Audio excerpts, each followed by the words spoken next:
우리 하나님의 말씀은 사도행전 2장 보겠습니다. 사도행전 2장입니다.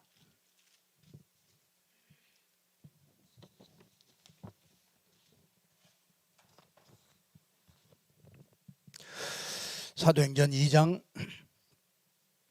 42절부터 47절까지 그들이 사도의 가르침을 받아 서로 교제하고 떡을 떼며 오로지 기도하기를 힘쓰니라. 사람마다 두려워하는데 사도들로 말미암아 기사와 표적이 많이 나타나니 믿는 사람이 다 함께 있어 모든 물건을 서로 통용하고 또 재산과 소유를 팔아 각 사람의 필요를 따라 나눠주며 날마다 마음을 같이하여 성전에 모이기를 힘쓰고 집에서 떡을 떼며 기쁨과 순전한 마음으로 음식을 먹고 하나님을 찬미하며 또 온 백성에게 칭송을 받으니 주께서 구원받는 사람을 날마다 더하게 하시니라. 아멘.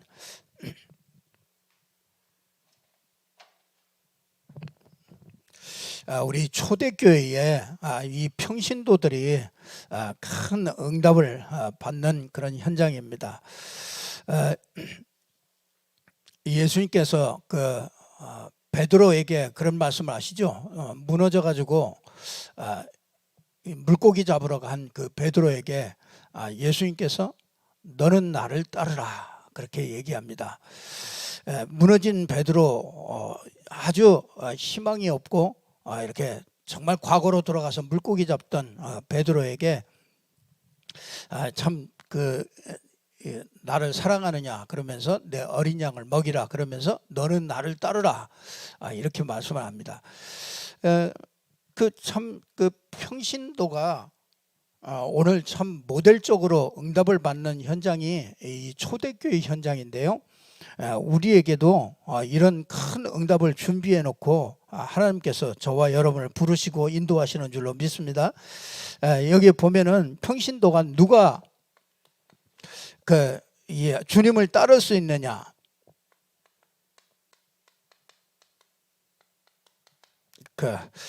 주님을 따르는 자가 있습니다.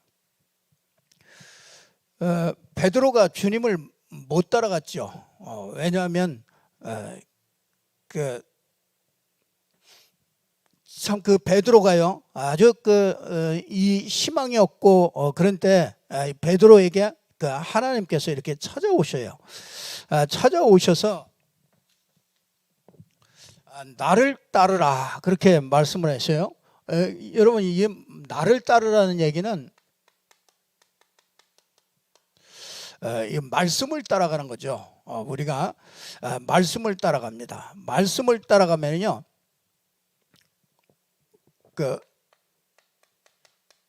이제 세 가지 이런 엄청난 그런 축복들이 이렇게 따라옵니다. 이 성경은요 이 말씀을 따라가는데 이 말씀 속에는 세 가지 아주 중요한 것을 우리에게 말씀합니다. 그게 뭐냐면요 이 제일 처음에 보면은요 그리스도로 자꾸 답을 내게 합니다. 성경을 자꾸 읽어보면 읽을수록 성경 속에 깊이 들어갈수록 자꾸 그리스도로 답을 내게 만듭니다. 이 베드로가 이걸 몰랐죠. 모든 것을요 이 말은 모든 것을 발판으로 만들어가는 겁니다. 하나님이 이 모든 것을 발판으로 만들어가는데 여러분 우리는 누구나 이렇게 마음에 자꾸 일어나는 것들이 있습니다. 또 이게 생각 속에 자꾸 이렇게 떠오르는 것들이 있습니다. 이것을 가지고요 하나님은 우리에게 뭘 원하시냐면요 이걸 발판 삼기를 원해요. 그러니까 이게 날마다 그리스도로 답을 낸다 이 말은요 날마다 요 속에서 요게 발판 삼을 게 요게 보이는 겁니다. 이 발판 삼는데 이게 무슨 발판 삼느냐 그게 이제 메시지죠.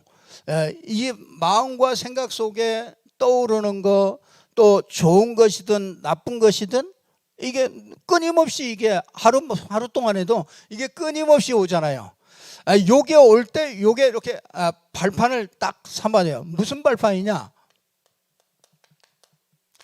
그리스도를 발견하는 발판이에요.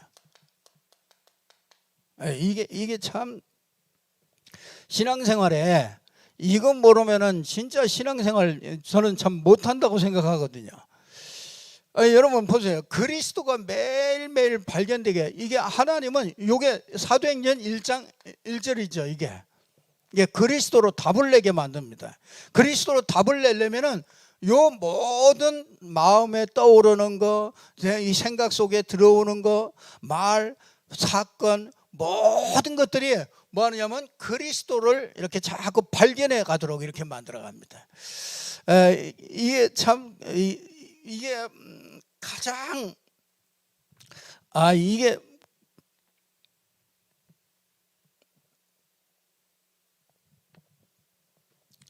요게 발견되려면은 요게 요 속에서요 내 안에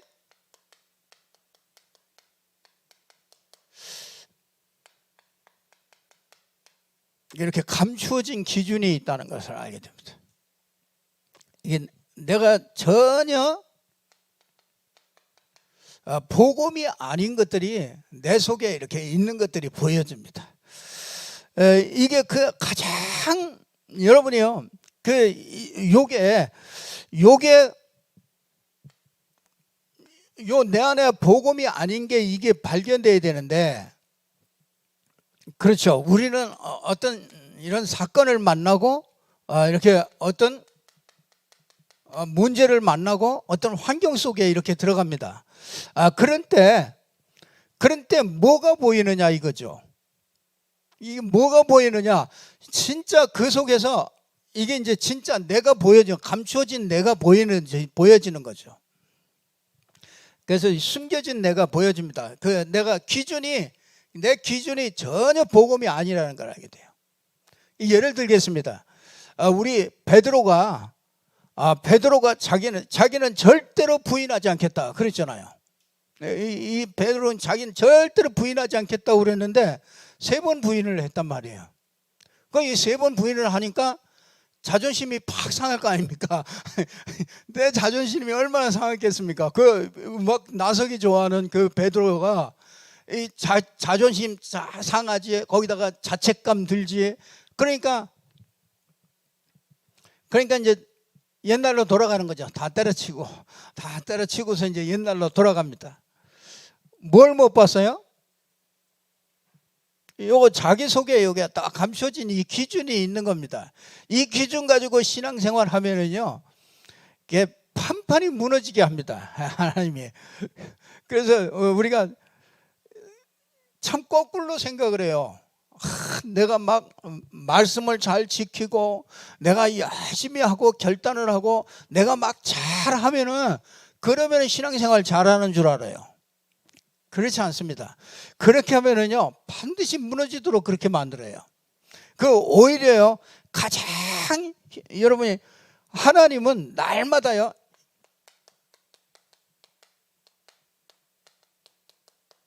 여러분이 가장 힘든 거 있을 겁니다. 여러분이 가장 힘든 거 그게 메시지라는 걸 알아야 됩니다. 그것을 통해서 하나님은요 매일 그리스도로 발판 삼도록 하는 그 하나님의 배려예요. 이거를요 늘 이게 그러니까 이게 매일 답이 되는 겁니다.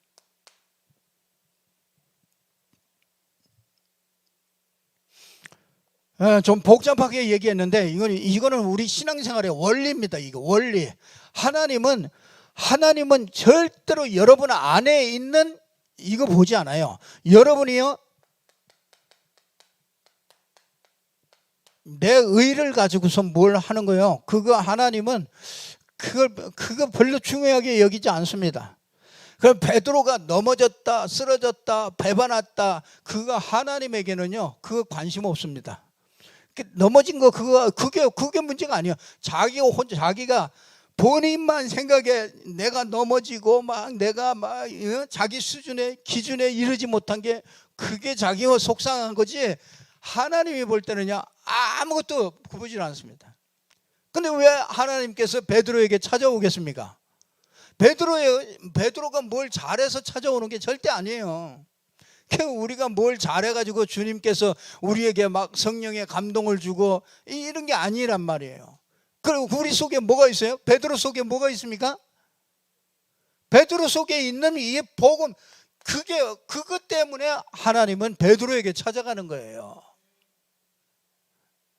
우리 착각을 합니다. 내가 좀 열심히 하고 막 그러니까 뭐 하나님이 이렇게 하시겠지.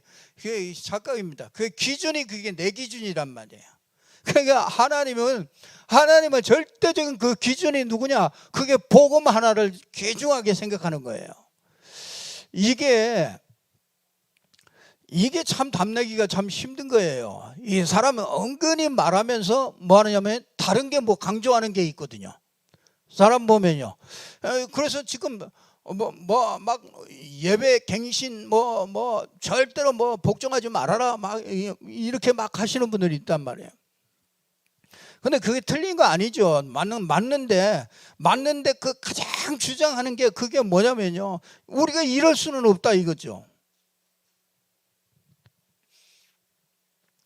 근데 정말 이게 여러분, 교회가 문을 닫고 있다, 교회가 망한다 막 이런 얘기들 많이 하더라고요. 교회가 누구에 의해서 망해집니까? 이 반석 위에 내가 내 교회를 세운다고 그러거든요. 그냥 하나님이 세운 교회입니다. 하나님의 세운 교회를 누가 무너뜨릴 수 없어요. 딱 무너뜨릴 수 있는 게 뭐냐? 복음이 희미해져 가지고 사단 못 이기면 무너지는 겁니다. 이게 참 사람들이 생각이 요 복음이라는 요 기준을 딱 가지고 있지 못합니다. 그러면은 여러분 은근히 이게 색깔이 나온단 말이에요. 이거 복음보다 내가 더 강조되는 게 있단 말이에요. 복음보다 내가 의식주가 더 강조되는 거 있단 말이에요. 복음보다 내가 막 내 자기 자존심 이런 것들이 강조되는 게 있단 말이에요. 이걸 꺾을 수 있는 사람이 하나님 앞에 쓰임 받을 수 있는 사람이죠. 근데 이게 안 된단 말이에요. 창세기 3장, 6장, 11장 여기에 오래도록 각인돼 가지고요. 이게 복음 아닌 것 때문에, 그래서 자꾸 힘든 거, 문제, 사건 이런 것들을 주는 거는 뭐 하나 보라는 거예요? 내 속에 감추어진 거, 이걸 보라는 거거든요. 사실은 막 누구하고 싸웠다, 나를 보라는 거거든요. 왜 싸우느냐 말이에요. 참나 이게 안 보여요. 이게 신앙생활 오래 해도 이게 안 보인단 말이에요. 그러니까 맨날 상대방 것만 보이지 내가 안 보인단 말이에요. 내가 복음이 안 된 부분이에요. 내가 그 부분을 하나님은 보게 해가지고 이 그리스도로 답을 내도록 이게 딱 만드는데, 그러니까 이 신앙생활을 쉬워요. 이 기준만 딱 복음으로 기준만 딱 가지면은, 그러면 나머지요 못 넘어갈 거 없어요. 그렇죠? 다 넘어갈 수 있어요. 다 배려하고요, 다 양보하고, 다 그리스도 하나만이요 딱 붙잡고, 이거 오직 그리스도 된 사람이죠. 그러면 뭐가 보입니까? 하나님의 나라가 보이는 거예요. 이게 확인됩니다.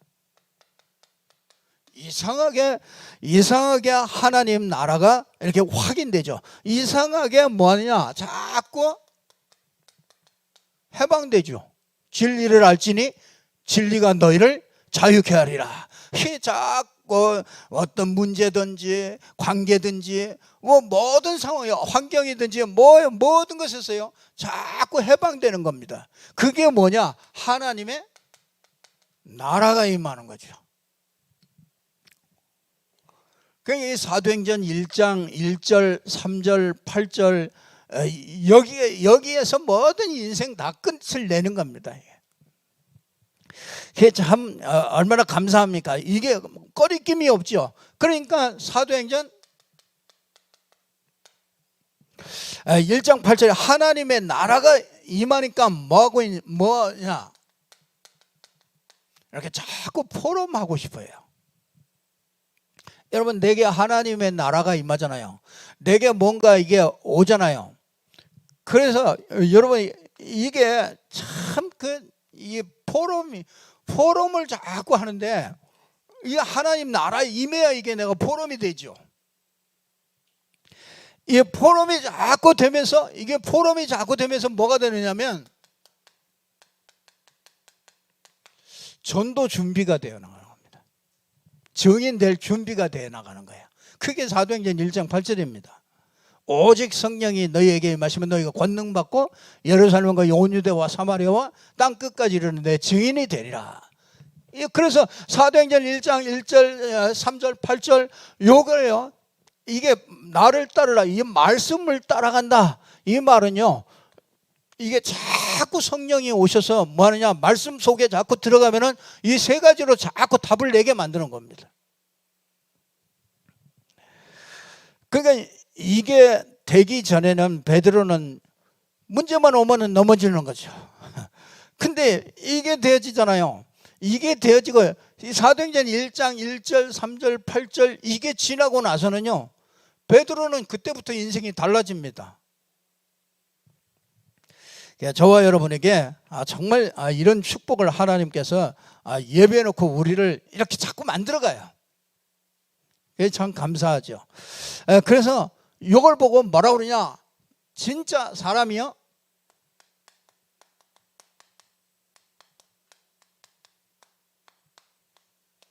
기초 확립이 되는 겁니다. 이게 이렇게 되어지면은요, 꼭 여러분들이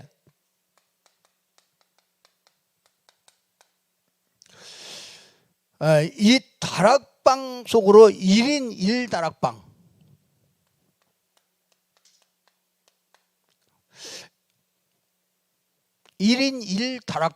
요 속으로요, 여러분을 인도해 가십니다.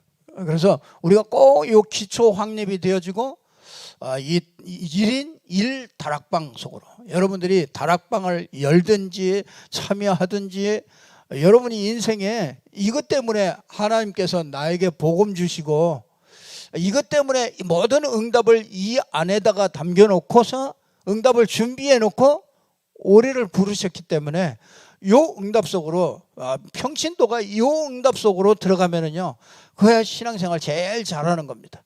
그래서 늘 날마다 이걸 그리스도로 딱 답을 내고요, 진짜 요 다락방 속에 들어가면은 하나님께서 분명히 여러분을 통해서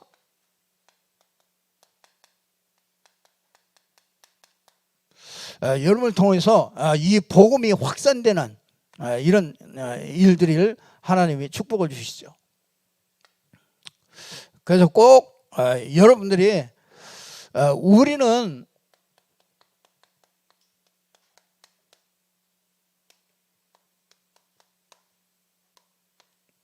이 초대교회 하나님께서 하신 것은요, 이 평신도 운동입니다. 그래서 평신도가 이 답을 딱 가진 사람은요, 하나님이 사용하실 수밖에 없죠.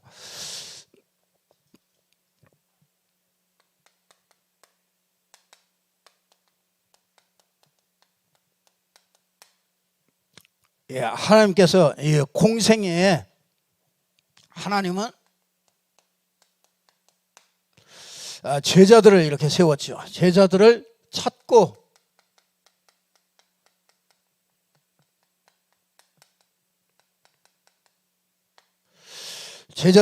세우고 파송한 일을 제일 먼저 했습니다. 그래서 12 제자들을 하나님이 부르셨죠. 그리고 70인 제자들을 이렇게 불렀어요. 이거는 목회자고요.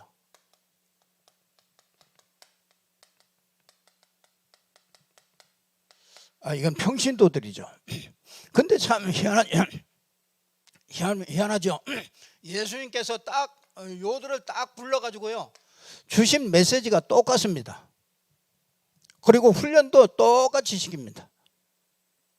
늘 데리고 다니면서 요걸 훈련도 똑같이 시키는데 요들을요 아주 같은 메시지를 주고 훈련시키는데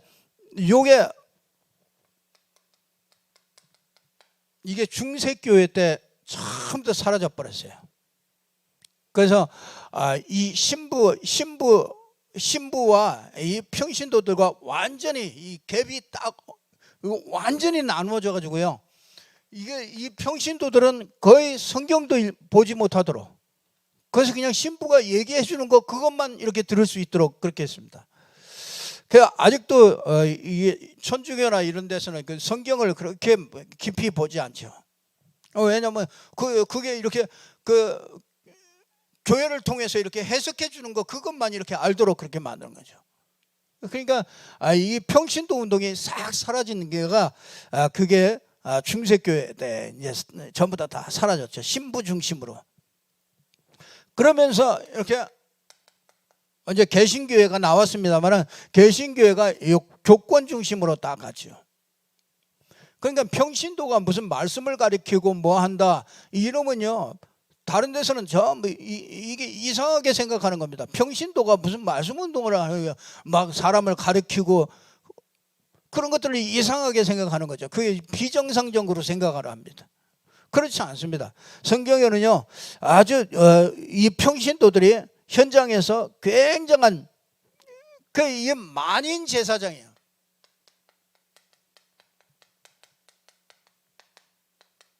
그래서 너희는 왕 같은 제사장이라고 그랬지 않습니까? 만인 제사장입니다. 그래서 이 목사님들과 우리 평신도들과 이게 다른 게 없습니다. 똑같이 하나님 앞에 똑같이 나갈 수 있습니다. 그런데 역할만 다른 거지 똑같습니다. 그 여러분들이 그냥 기도하시면 됩니다. 이게 만인 제사장이란 말이에요. 근데 이게 전부 다 이게 사라져 버렸죠. 근데 뭐 CCC라든지 선교단체라든지 이런 데서 이걸 회복했죠.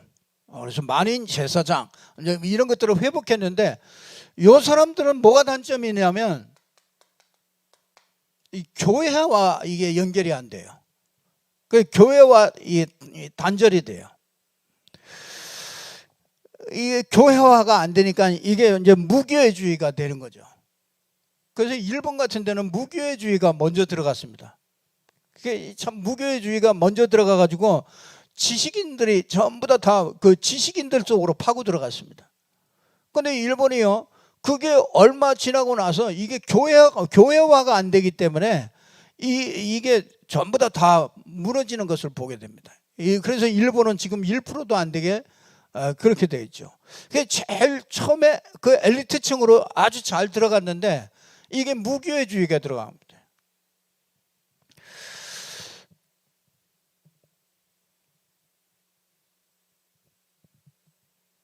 그래서 요걸 딱 회복한 데가 요게 뭐냐면 다락방입니다. 그래서 다락방은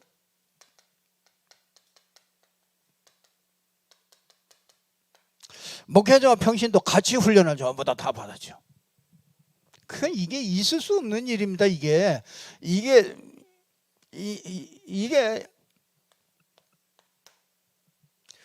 하나님이 그만큼 평신도들에게 하나님은 최고의 관심을 가지고 있는 거예요. 이 평신도들이 그만큼 중요하다는 얘기죠.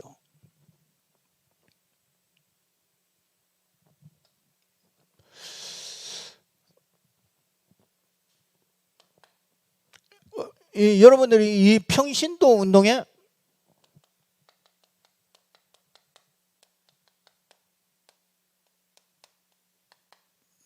이유를 우리가 좀 찾아야 되겠죠.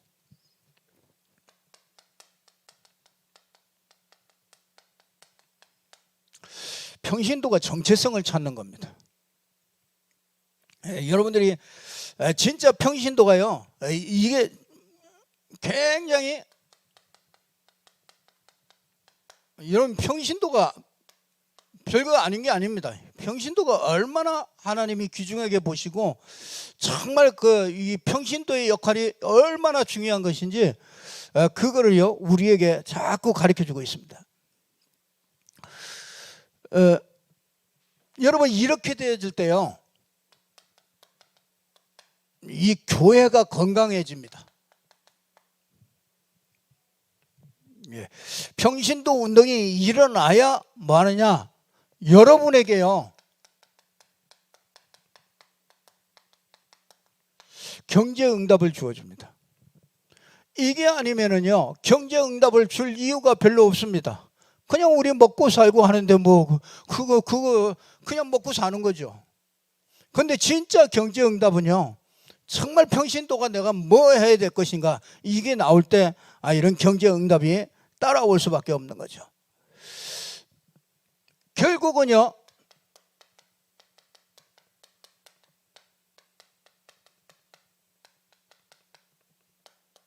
현장의 전도운동은요 평신도를 통해서 현장의 전도운동이 일어나게 되는 거죠.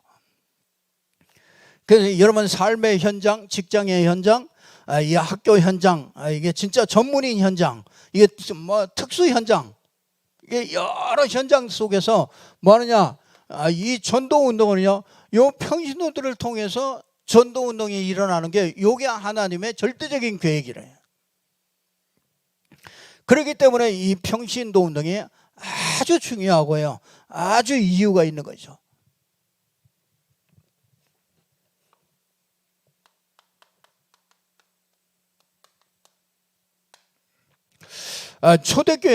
초대교회의 주역들이 누구냐? 이게 평신도였습니다.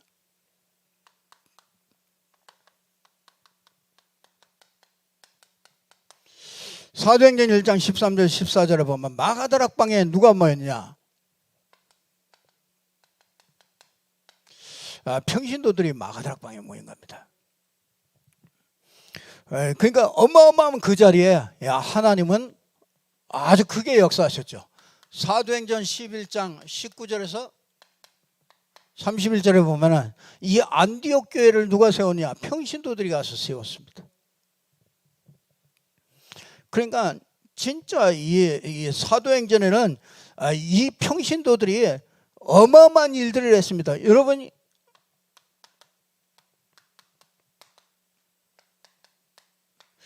로마서 16장 인물들을 보면요 전부 다 한 30명이 넘는 로마 교회의 그 주역들이 누구냐? 이 평신도들이었습니다. 그러니까 여러분 이 사도행전 7장 같은 오늘 2장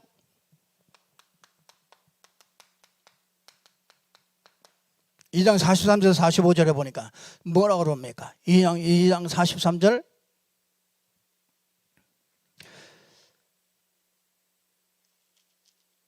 날마다 그렇죠. 46절에 날마다 마음을 같이하여 성전에 모이기를 힘쓰고 집에서 떡을 떼며 순전한 마음과 순전한 마음으로 음식을 먹고 하나님을 찬미하며 또 온 백성에게 칭송을 받으니 주께서 구원받는 사람을 날마다 더하게 하시니라. 이 제자의 수가 3,000이나 되는데 이들이요 사도의 가르침을 받아 서로 교제하고 떡을 떼며 서로 기도하기를 힘쓰니라.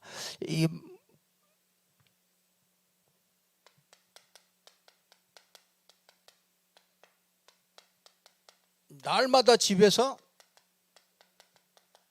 성전에서 떡을 떼고 사도의 가르침을 받아 떡을 떼고 계속 교제하고 일들이 일어나죠.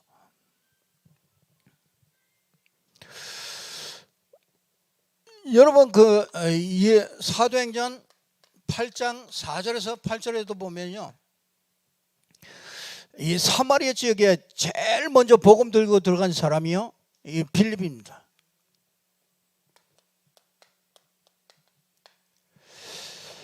그러니까 여러분이 진짜 이 평신도의 축복을 여러분에게 주셨기 때문에요. 이 평신도의 정말 축복을 여러분들이 받으셔야 됩니다.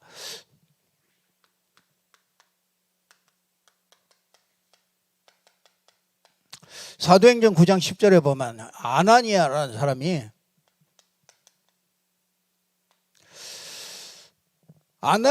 사람이 최고의 축복을 받았죠. 이게 진짜 세계적인 최고의 전도자를 누구에게 맡겼느냐? 베드로에게 맡기지 않았습니다. 그렇죠? 누구에게? 아나니아에게 맡겼어요. 평신도 아나니아에게. 그러니까 시대적인 인물을요 거기다가 맡겼습니다. 왜 그렇겠습니까?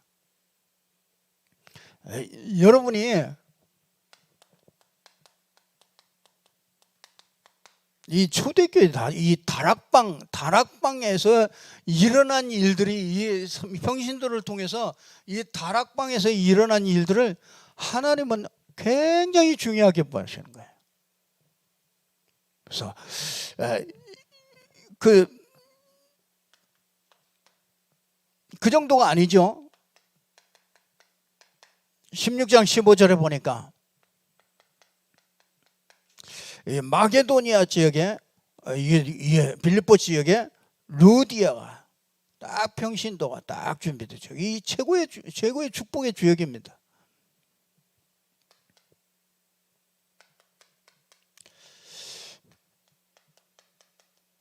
(17장에) 가서 보면 야손, 18장에 가서 보면 브리스가 부부,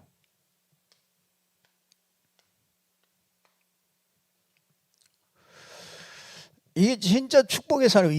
정말 여러분이요,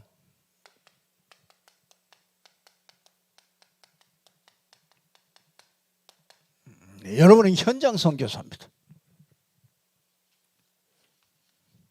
하나님이 이 현장 선교사로 하나님이 저와 여러분을 부르신 겁니다. 그래서 이 평신도 운동은요, 너무너무나 하나님이 초대교회 우리가 다 잃어버렸던 것들이요, 이것들을 회복하는 운동이 이게 다락방 운동입니다. 그래서 옛날에 늘 보면은요, 내가 막 은혜 받았다 그러면 무조건 최고 은혜 받았다 신학교 가는 거라. 뭐 은혜 받았다 그러면 무조건 신학교 가는 거라. 근데 참 이걸 알고 나니까요, 이게 진짜 평신도 운동이라는 걸 이거 알고 나니까 신학교 가는 것보다도 더 중요한 게요, 평신도들이 진짜 은혜 받고 자기 현장에서 뭘 해야 될지 그거 못 찾으니까 맨날 신학교 가면 찾을 줄 알고 신학교 갔다가 지금도 그것 때문에 목회를 하지도 못하고 목회를 해야 되나 말아야 되나 이러고 있는 사람들이, 뭐 택시 운전수하고 뭐 이런 사람들이 엄청나게 많지 않습니까? 왜냐면요, 이걸 못 찾아줘서 그래요. 진짜 그 사람이 해야 될 일을, 그 평신도로서 해야 될 일들을 못 찾아주니까 가슴은 뜨겁지, 은혜는 받았지, 이건 뭐 뭔가를 해야 되니까 그래서 신학교 가면 되는 줄 알고 신학교를 다 갔단 말이죠. 그게 오히려 더 이제 역효과가 나가지고요, 더 막 뭐 이상한 사람도 많이 나오고 이상한 일들이 생겼지 않습니까? 그래서 평신도가 정말 내가 무엇을 해야 될지, 정말 내가 정체성이 뭔지, 내가 무엇을, 하나님이 무엇 때문에 나를 평신도로 불러서 하나님이 정말 나를 인도해 주시는지, 여러분 그거 알면은요, 평신도보다 최고의 축복이 없습니다. 평신도는 아무 데나 갑니다. 그렇죠? 아무 데나 가면은요, 거기 내가 있는 그 현장에서는 여러분이 진짜 제사장입니다. 여러분이 선지자고요. 여러분이 말하지 않으면은 복음이 들어갈 수가 없고요. 그 현장은요, 나에게만 딱 주신 현장이 있습니다. 그 현장은 여러분이 입을 열어서 선지자의 역할을 하셔야 되고, 여러분이 제사장이 되어야 됩니다. 그러면 여러분을 통해서 정말 평신도 운동이 곳곳에 일어나서 하나님의 역사를 이루는 저와 여러분이 되기를 주님의 이름으로 축복합니다. 기도하겠습니다. 하나님 아버지 감사합니다. 하나님께서 오늘 또 초대교회의 평신도 운동을 통해서 전 지역에 말씀 운동이 일어나서 전 현장을 변화시켰던 이 하나님의 역사 속에 저희들을 부르셔서 하나님께서 평신도들이 회복해야 될 것들을 회복할 수 있도록 은혜를 베풀어 주시니 감사합니다. 하나님, 우리 모든 성도들을 통해서 현장이 변화되고 현장에서 참된 복음 운동의 주역들로 될 수 있도록 축복하여 주옵소서. 예수 그리스도 이름으로 기도드리옵나이다. 아멘. 우리 찬송